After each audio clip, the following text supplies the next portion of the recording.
तर मुंबईवर दहशतवादी हल्ला झाला त्यावेळीही आर पाटील यांनी वादग्रस्त विधान केलं होतं आणि आज सुद्धा त्यांनी अशाच प्रकारचं वादग्रस्त विधान केलं। त्यावेळी मुंबईत आणि आता सांगलीत नेमकं काय त्यांनी विधान केलंय ते ऐकूयात।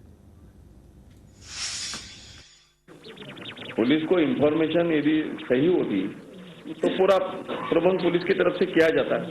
ऐसा नहीं है इतने बड़े शहर में एकाध हादसा हो जाता है, इतने बड़े शहर में एकाध हादसा हो जाता है, इतने बड़े शहर में एकाध हादसा हो जाता है इसलिए इंटेलिजेंस टोटल फेल्योर हुआ, ऐसा नहीं है। काय पात्र आलेली आहेत आपल्या भागात। मनसेने एक उमेदवार उभा केलाय। आज मनसेचे लोक मला भेटले, म्हटले बाबा आमचा पाठिंबा तुम्हाला। म्हटलं का? तर म्हटले आमचा उमेदवार तुरुंगात आहे। म्हटलं काय पुण्यकर्म केलं? नाही म्हटले जरा बलात्काराचा गुन्हा त्याच्यावर नोंद झाला। त्यानं मिरजत नेऊन अर्ज इथं भरलाय।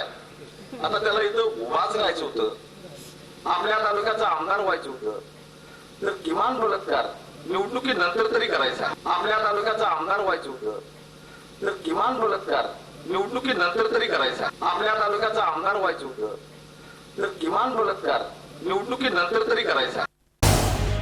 झी 24 तास रहा एक पाऊल पुढे।